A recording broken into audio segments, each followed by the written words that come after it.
नमस्कार मित्रों, स्वागत है आपका न्यूज़ 24 प्राइम के टॉक शो अश्विनी सीज। मित्रों, आज चर्चा बहुत गंभीर भी है और कोई उसका मानो तो वजूद है वरना कोई वजूद नहीं है। जी, मैं चर्चा फिर आज आंसुओं पे करूँगा और उन आंसुओं से संबंधित अन्य के आंसुओं पर करूँगा। मैं बात कर रहा हूँ गुलाम नबी आज़ाद की। आपको याद हो सदन का वो दृश्य जिस दिन गुलाम नबी आज़ाद साहब राज्यसभा से रिटायर हो रहे थे और प्रधानमंत्री मोदी उनकी तारीफ में जब कसीदे कस रहे थे तो उनकी आंखें भी छलक आईं। अच्छा लगा कि चलो हमारे राजनेताओं में कुछ संवेदनाएं हैं। सेम ट्वीट जब गुलाम नबी आज़ाद ने मोदी की तारीफ की तो वो भी भावुक हो गए थे, आंखें उनकी भी छलक आई थी। कहीं मन में ये भाव गया कि शायद अब भारत की राजनीति में संवेदनशील लोग भी पुनः आ रहे हैं। वो ज़माना था जब लाल बहादुर शास्त्री जैसा नेता कांग्रेस का प्रतिनिधित्व करता था। एक वाकया याद आ रहा है कि लाल बहादुर शास्त्री शाम को रेलवे मिनिस्टर की शपथ लेते और उसी रात में एक हादसा होता है और दूसरे दिन लाल बहादुर शास्त्री ये कहकर त्याग पत्र दे देते हैं कि मैं मिनिस्टर हूँ और ये मेरा नैतिक दायित्व है। आज तो बेशर्मी की पराकाष्ठा है, बड़े बड़े हादसे हो जाते हैं, किसी मंत्री को उसको सुध लेने का टाइम नहीं होता, त्याग पत्र तो जाने दीजिए। तो बात आंसुओं की कर रहा था। अच्छा लगा कि मोदी जी ने जिस तरीके से अपने साथी सांसद के लिए अपनी संवेदनाएं व्यक्त की, भावुक होकर के उनको विदाई दी, एक अच्छा मैसेज आया। परंतु साथ ही इस साथ दिमाग में एक चीज़ स्ट्राइक भी की, यदि मोदी जी इतने ही संवेदनशील हैं, एक छोटा सा नाम आपके सामने लेना चाहूँगा, तो संजय जोशी जैसे लोगों के लिए मोदी जी की संवेदनाएं कहाँ हैं? एक संजय जोशी नहीं, आज मोदी सरकार में नरेंद्र मोदी के अलावा दूसरा कोई नाम नहीं। अमित शाह जी की बात छोड़ दी जाए तो गडकरी भी केवल अपने मंत्रालय से संबंधित बात करते हैं और एक गडकरी क्या राजनाथ जी की स्थिति पर हम चर्चा कर लें। तीनों वरिष्ठ नेताओं में एक तो देहावसायित हो गए हैं, श्री चरणों में लीन है, उनका तो कोई चर्चा ही नहीं।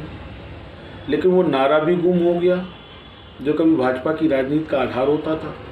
भाजपा की तीन धरोहर अटल, अडवाणी, मुरली मनोहर, ना अडवाणी का ही नाम आ रहा है ना मुरली मनोहर का नाम आ रहा है। बुजुर्ग हो गए निसंदेह, कार्य क्षमताएँ कम हो गई निसंदेह, लेकिन कम से कम जिन लोगों ने भाजपा को आधार दिया,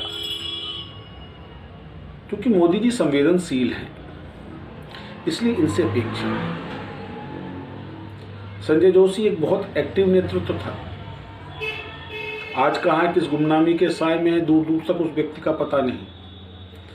गडकरी एक जमीनी नेता हैं, प्रत्यक्ष राजनीति में गडकरी की कोई भागीदारी नहीं महाराष्ट्र छोड़ के, और महाराष्ट्र में भी सीमित मुद्दों पे गडकरी।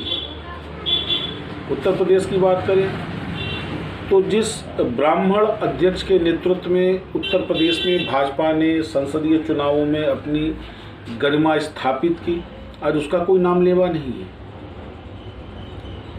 जबकि ये वो लोग हैं जो भाजपा में तब से है जब भाजपा अपने वजूद के लिए संघर्षरत थी, अस्तित्व के लिए लड़ रही थी।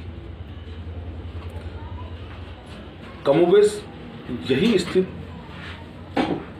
राजीव गांधी के रिजीम में कांग्रेस की थी। बाहरी लोगों को तो मोदी जी आमंत्रित कर रहे हैं, गले लगा रहे हैं, बड़ी अच्छी बात है।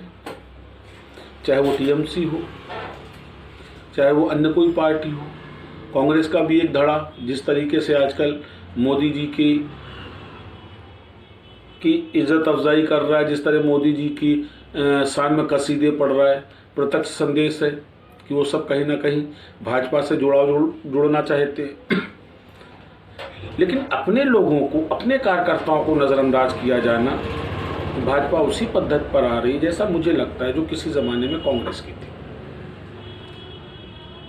मैंने अपने पूर्व के वीडियोज़ में भी ये बात जाहिर की है कि भाजपा की इस इम्पोर्ट पॉलिसी से भाजपा के जो अपने कार्यकर्ता हैं, अपने लोग हैं, वो कहीं ना कहीं बुरी तरह प्रभावित हो रहे हैं।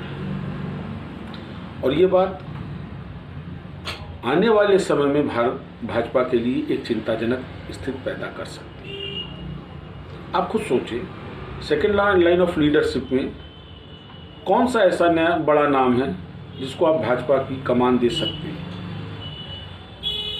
मोदी जी ये इलेक्शन लड़ेंगे, अगला इलेक्शन लड़ेंगे, भाई 20 साल की राजनीति करेंगे एज ए प्राइम मिनिस्टर। उसके बाद क्यों नहीं सेकेंड लाइन ऑफ लीडरशिप तैयार हो रही है?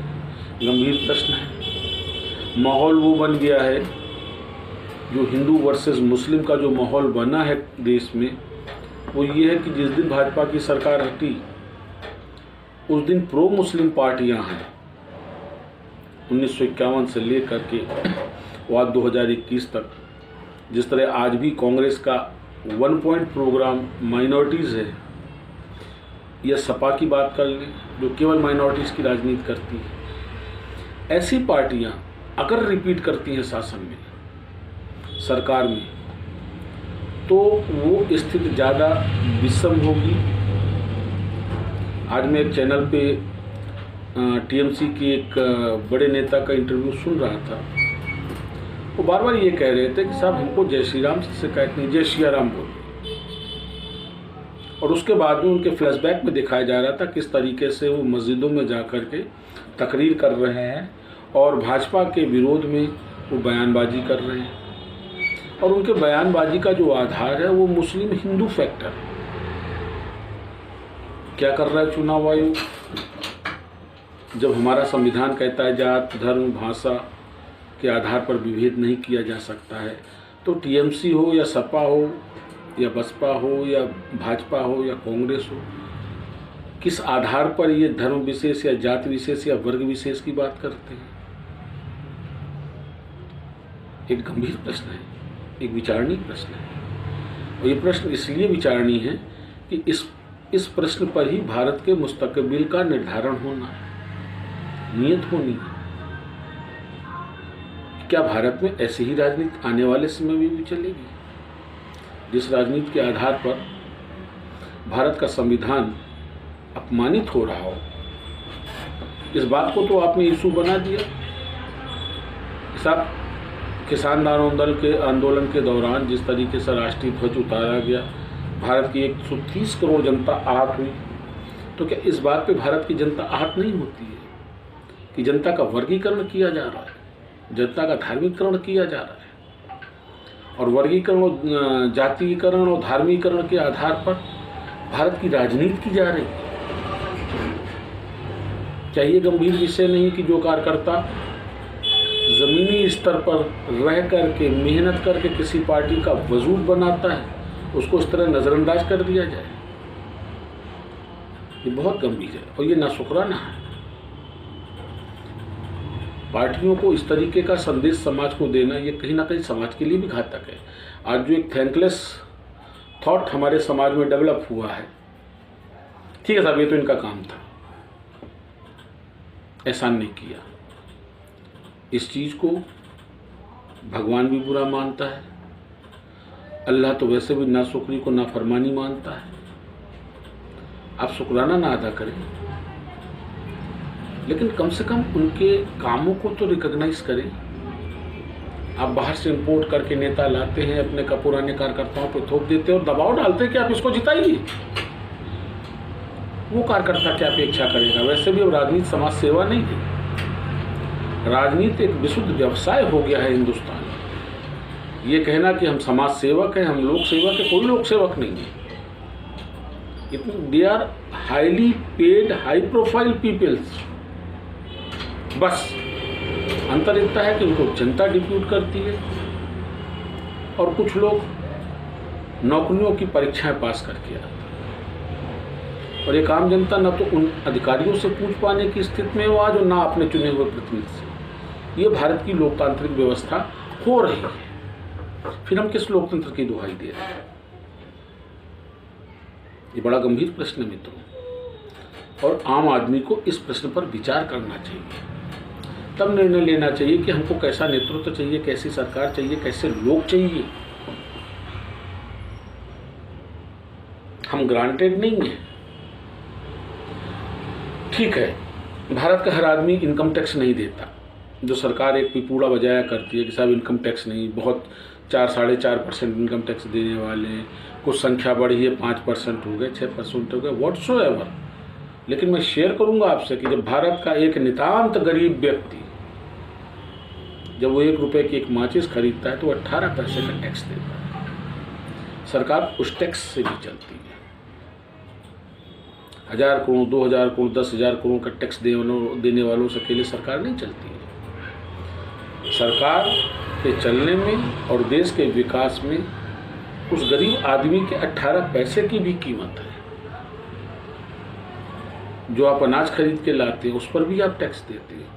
कमोबेश हर चीज, जिस देश में पानी बिकता हो मित्रों,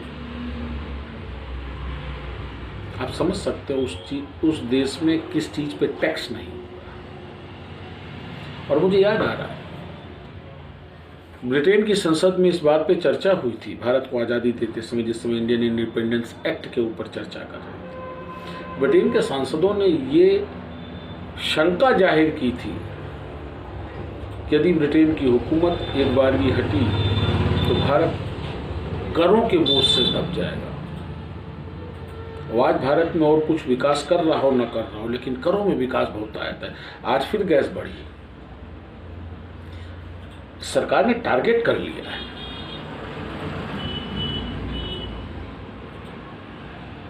कि मध्यम वर्ग है, चिल्लाएगा, पर ये मर नहीं सकता, इसलिए मजबूरी में जिएगा तो ये कर देगा। मित्रों, ये जन कल्याणकारी सोच नहीं है। जो भी अफसरशाह इस तरीके की नीतियां बना रहे हैं, मोदी सरकार को सोचना पड़ेगा। बड़ा नकारात्मक संदेश जा रहा है समाज में। मेरे भाजपाई मित्रों से, उसमें तो कुछ प्रदेश और जिला कार्यकारिणियों के भी सदस्य हैं, मेरे अभिन्न मित्र हैं, परेशान हैं। पर उनकी पार्टीगत जो उनकी निष्ठा है वो उनको अपनी परेशानी भी जाहिर करने से रोकती है। क्यों नहीं फीडबैक मोदी सरकार ले रही है? क्यों नहीं भाजपा का जो शीर्ष नेतृत्व इस फीडबैक को ले रहा है? 5 राज्यों के लिए परेशान हो, जहाँ आपकी सरकारें वहाँ हालात क्या हैं? डेली सुनता हूँ प्रदेश इतना विकसित हो गया, प्रदेश में ये कर दिया। व्यवहारिकता में कहीं कुछ नहीं दिख रहा। जैसा कल था वैसा आज है। निसंदेह कोविड का प्रभाव आया, लेकिन कोविड का इतना प्रभाव नहीं आया है कि जिस प्रभाव के बिना पर सरकार इस तरीके से महंगाई बढ़ा रही है। मैं फिर आपसे कहूँगा, याद करिए वो दिन कि 5 रुपये 10 रुपये सिलेंडर बढ़ने पर यही भाजपा सड़कों पर किस तरह आंदोलन करती थी। क्योंकि आज विपक्ष कमजोर है, नेतृत्वहीन है, इसलिए सरकार मदाद है, निश्चिंत है। परंतु आखिर कब तक? ये विचार का विषय है भाजपा के लिए भी, ये विचार का विषय है विपक्ष के लिए भी, और ये विचार का विषय है हिंदुस्तान की आम जनता के लिए। हम आप ऐसे ही चर्चा करते रहेंगे। आप हमारा चैनल सब्सक्राइब करिए और हमको लाइक करिए।